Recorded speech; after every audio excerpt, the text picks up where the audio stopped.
Family didn't invite me to Christmas because, as my brother put it, it's no place for losers. I calmly agreed, wished them well, and then stopped paying for his kids' school fees and his wife's bills like I'd been doing for years.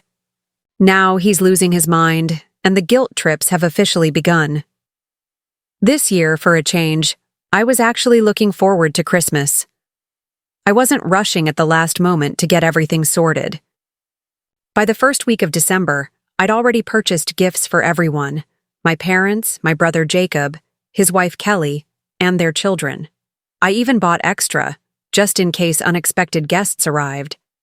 I had a feeling this year was going to be different, so I was completely caught off guard when, as I stood on my parents' front porch with a bag of wrapped presents in each hand, my mom opened the door and said, "We don't want you here this year." At first, I thought it was some strange joke. I began to laugh softly, but then Jacob's voice cut in from behind her. "This is no place for failures," he declared. "You're genuinely starting to become a burden on all of us." I simply stood there, staring at her. My dad was in the background, silent, looking uncomfortably everywhere but at me. My mom seemed uneasy but didn't retreat, and Jacob looked absolutely pleased with himself. A rush of emotions hit me: confusion, anger, embarrassment. But somehow, I remained composed. I just nodded, said, "Fine, if that's how you feel," and walked back to my car. But as I sat in the driveway, gazing at the bags of presents on the passenger seat, something within me shifted. No place for failures? Tired of me? Where was this coming from? I had a pretty good idea Jacob was behind it, but I couldn't understand why. I had been nothing but generous to him and his family over the years. I'd helped pay for his children's school supplies, covered their summer camp fees, even contributed to his mortgage when times were tough. And now, out of nowhere, I wasn't welcome at Christmas? I decided I wasn't leaving just yet. I was going back to the door for some answers. I left the presents in the car and returned to the entrance. My parents were still standing there, whispering to each other as if they hadn't expected my return. Jacob was sprawled on the couch, scrolling through his phone, acting as if nothing had just occurred. I didn't bother to knock. "What's going on?" I asked, stepping inside. "Why am I not welcome at Christmas? What did I do?" Jacob smirked without even glancing up from his phone. "You truly don't understand, do you? You've been neglecting your responsibilities lately. The children have received hardly anything from you this year." I stared at him, astonished. "What are you talking about? I've spent hundreds on gifts for your kids. They have more presents in the car than anyone else." Jacob finally looked at me. "Last year you did more. This year it's as if you don't care. It's frankly embarrassing for us."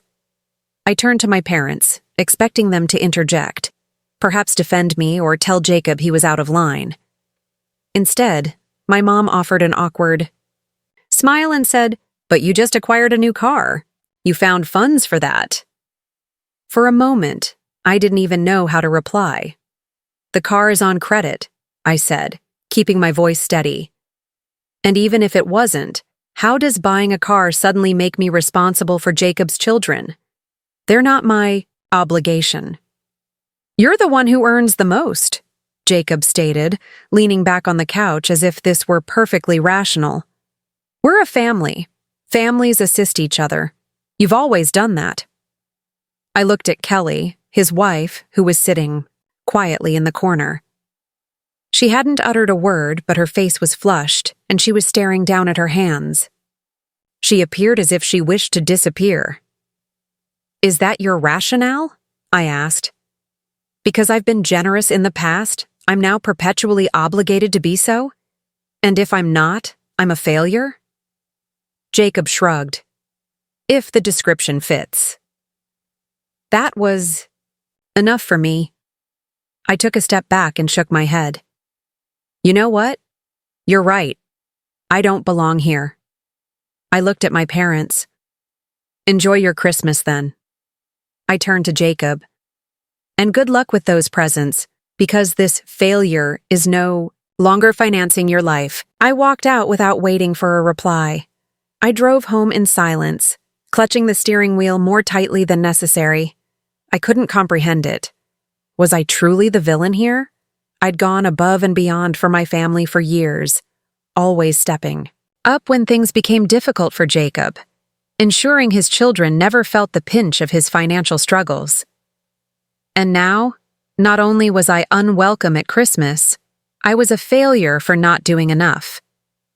When I arrived home, I sat in the driveway for a while, staring into space. The bag of presents was still in the car, and the sight of them made me nauseous. I'd spent weeks selecting just the right items, considering what the children would adore, what my parents would appreciate, and for what? To be told I didn't belong. The more I considered it, the clearer it became. This wasn't just about Christmas or presents. This had been escalating for years, and I'd been too oblivious or perhaps too willing to see it. The truth was, I'd always been the one Jacob relied on. When he and Kelly first married, they had a difficult financial start. He wasn't good at keeping a steady job, and Kelly's part-time work barely covered the essentials. I had stepped in to help, thinking it would only be for a short time. A few hundred here, a few hundred there. I helped with rent once when they faced eviction, then later with childcare when their second child was born. But a short time extended into years. Every time Jacob encountered a problem, the first thing he did was contact me, and honestly, I always agreed, not because I had to, but because I cared about his children. I didn't want them to go without, and I didn't want to see my brother and his family struggle. Looking back now, I realized I had created this dynamic. I made it too easy for Jacob to depend on me, and somewhere along the way, gratitude transformed into entitlement. And tonight, being excluded from my own family's Christmas because I didn't do enough, that was the breaking point.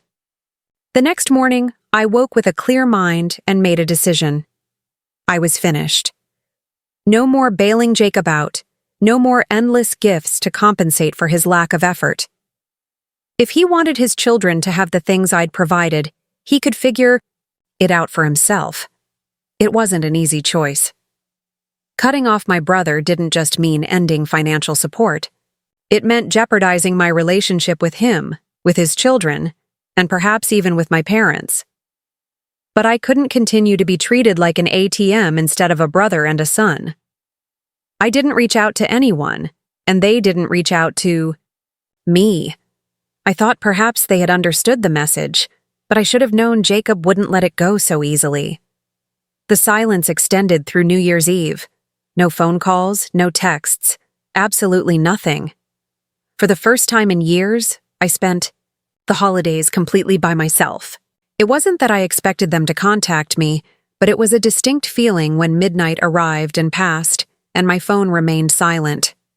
I won't deny, a part of me considered calling, but each time I picked up the phone, I recalled Jacob's smirk, his words, "No place for failures." I'd been the one maintaining things for years, and they had the audacity to treat me as if I were disposable. No. If they desired distance, I would grant it to them. By mid-January, I began to notice a shift. Kelly had always been reserved, the kind of person who avoided disagreements. But one night, I received a text from her out of the blue. It was brief and direct. "I just wanted to say I'm sorry. I don't agree with what occurred. Jacob won't hear it from me, but I thought you should know." I sat staring at my phone for a long time, unsure how to reply. On one hand, it felt good to know that someone in the family understood the situation. On the other hand, Kelly had been silent that night, and her apology now felt like too little, too late. I finally replied, "I appreciate it, Kelly, but this isn't something I can simply move past." She didn't press the conversation further, and that was acceptable to me. Then, in early February, Jacob appeared at my house unannounced. I was in the middle of a work meeting when I heard a knock at the door.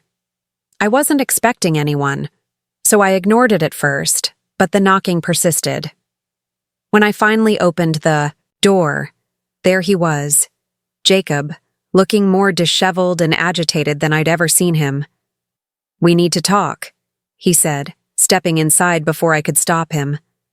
I crossed my arms. "What is this about?" He got straight to the point. "You need to stop behaving like this and start helping out again." I laughed, not because it was humorous, but because I couldn't believe he was serious. "Helping out? You mean pay for your life? I told you I'm done with that." He glared at me. "You're the one with the money. Do you know how difficult it's been for us since you decided to act this way? The children barely have what they require. Kelly's attempting to keep things together, but we can't do it without your assistance." I couldn't believe what I was hearing. "Are you listening to yourself? Right now? You're a grown man, Jacob. You have a wife and children. If you need more money, go out and earn it. It's not my responsibility to solve your problems." "You've always helped before," he retorted. "Why are you being so selfish now?" "Selfish?" I repeated. "You want to discuss selfishness? Let's talk about how you lied to our parents about me, turned them against me, and then banned me from Christmas because I didn't spend enough on your children. And now you're here asking for more? You have some nerve, Jacob." He started to say something else, but I raised a hand to stop him. "We're finished here. I'm not giving you another penny, and I don't want to hear from you again until you learn to act like an adult." He stood there for a moment, glaring at me, before finally storming out. After Jacob stormed out, I thought that would be the end of it for a while. He'd probably complain to my parents, but eventually he'd realize I wasn't going to back down. I was mistaken. 2 days later, I received a call from an unknown number. Normally, I wouldn't have answered, but something prompted me to pick up. "Hello, is this Michael?" a man's voice inquired. "Yes, who is this?" "This is Mark Dawson. I'm a lawyer. I represent a client who has recently expressed concern about certain financial matters involving your family. Do you have a moment to discuss them?" I froze. "A lawyer?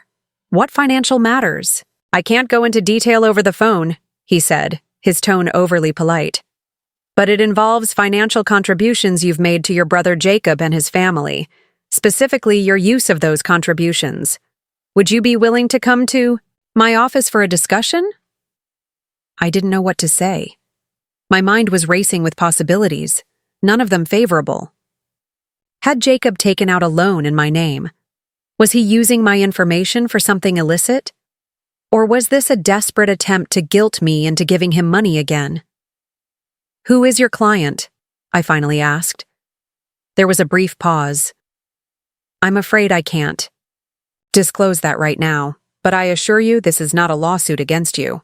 It's more an investigation." Against my better judgment, I agreed to a meeting. Curiosity got the better of me, and I couldn't shake the feeling that there was more to this than just Jacob being himself. When I walked into Mark Dawson's office the next day, I wasn't sure what to expect, but as soon as I sat down, he dropped a bombshell. "The client I'm representing is Kelly," he said, pushing a folder across the desk toward me.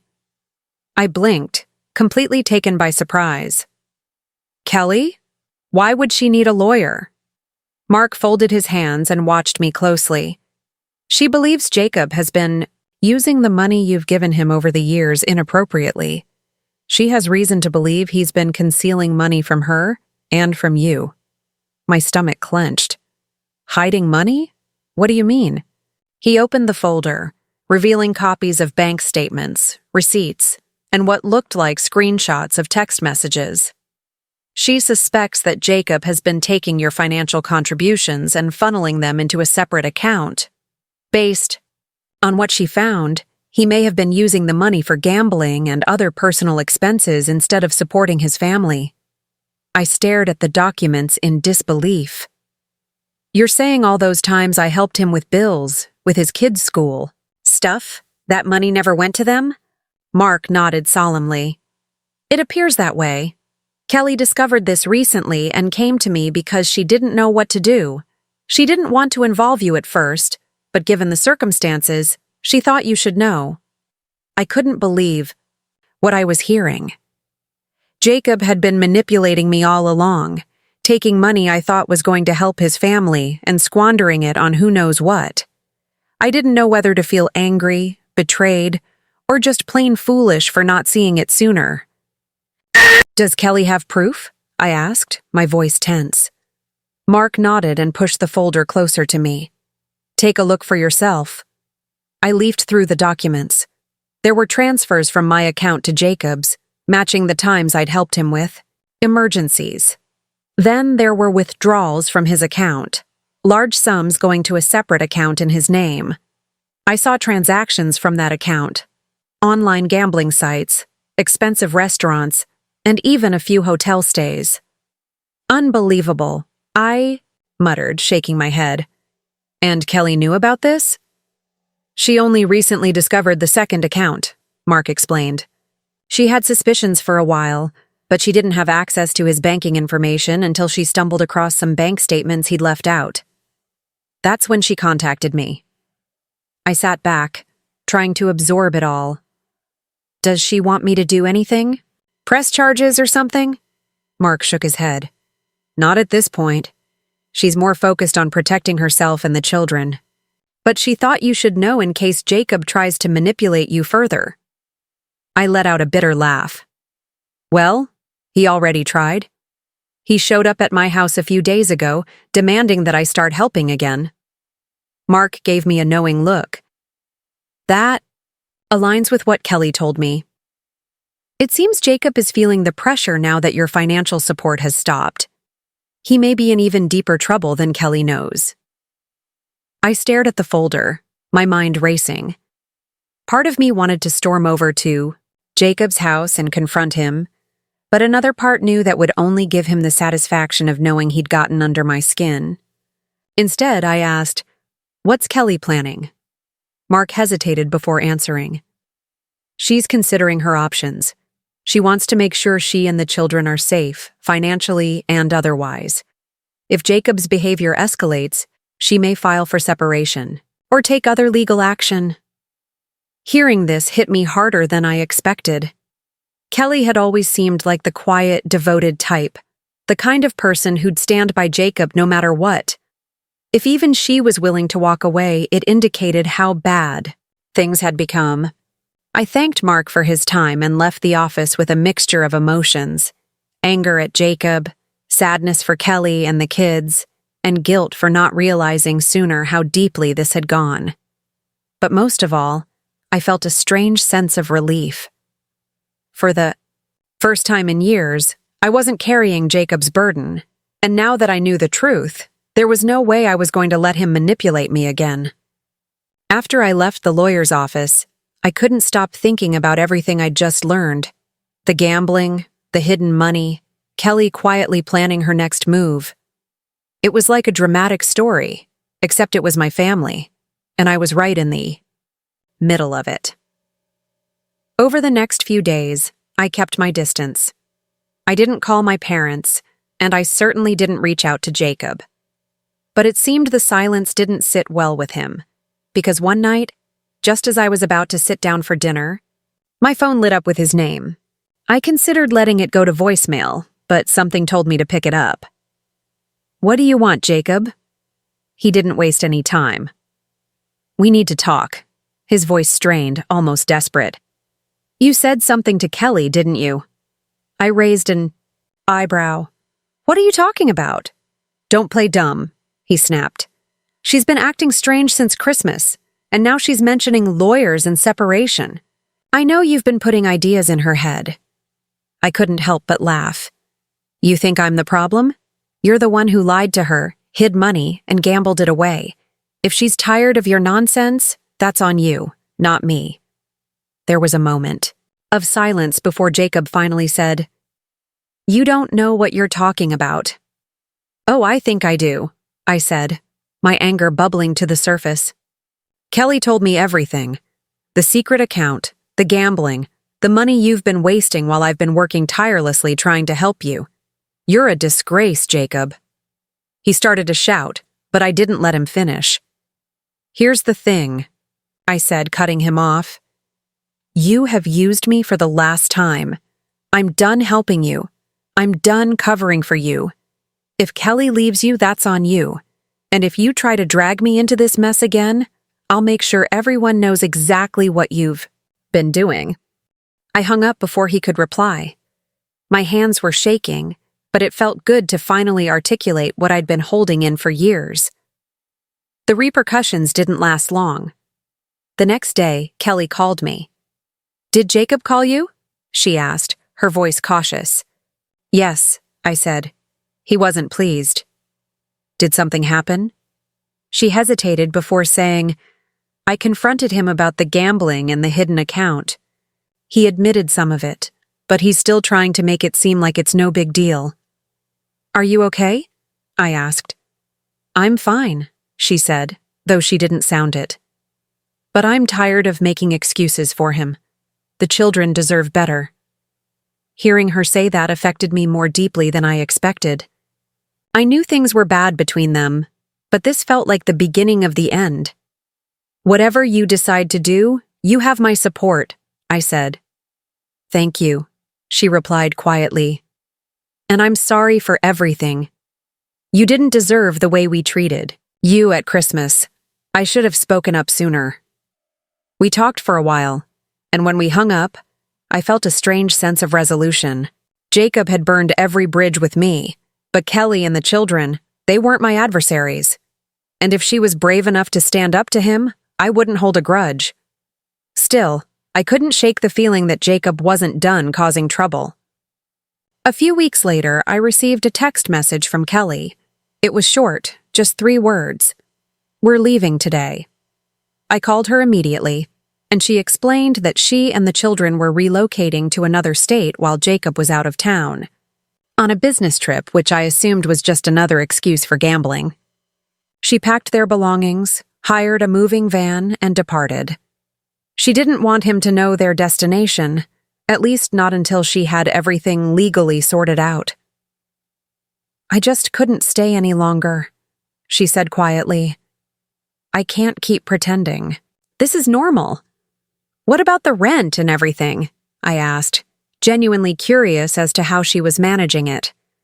There was a pause before she admitted, "I was hoping you could help me with that, just for a little while." I hate to ask, but— "Say no more," I interrupted. "I'll cover it." So yes, I ended up helping her and the children, but for the first time in years, it didn't feel like I was being exploited. It felt like I was finally doing the right thing. Jacob, as expected, went absolutely crazy when he returned and found the house empty. He called me, ranting and raving about how I'd turned Kelly against him and ruined his life. I let him vent for a while before saying, "Perhaps if you spent less time gambling and more time being a husband and father, this wouldn't have happened. But hey, good luck with that." Then I hung up. Kelly is doing well now. She's found a steady job. The children are adjusting to their new school, and she's finally beginning to feel as if she's regained control of her life. As for Jacob, I hear he's still blaming everyone but himself. But honestly, it's not my concern anymore. So there's your happy ending, if you can call it that.